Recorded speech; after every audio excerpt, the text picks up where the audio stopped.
করো করো, পাখি ওড়ো, করো, হাতটা ছেড়ে দাও। আচ্ছা না পেছনে দাঁড়াবে না, একটু সাইড দিয়ে যাবে, না মানে ওর গাড়ি স্লো হয়ে যাবে।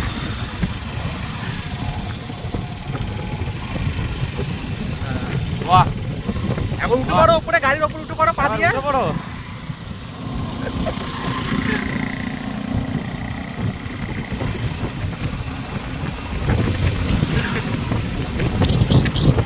একটা পোজ দাও, একটা পোজ দাও, পোজ দাও। একটা পোজ দাও। হচ্ছে হচ্ছে, আরেকটু আরেকটু, গাড়টা দাও। আরেকবার আরেকবার। ওইদিকে চলো, ওইদিকে চলো, তুমি আগে তো চলো। হ্যাঁ সাইড দিয়ে চলো, সাইড দিয়ে চলো। সামনে থেকে করতে হবে। হ্যাঁ হ্যাঁ, একটু সামনে টানবে, আমি পেছন থেকে এই রাখি করবো।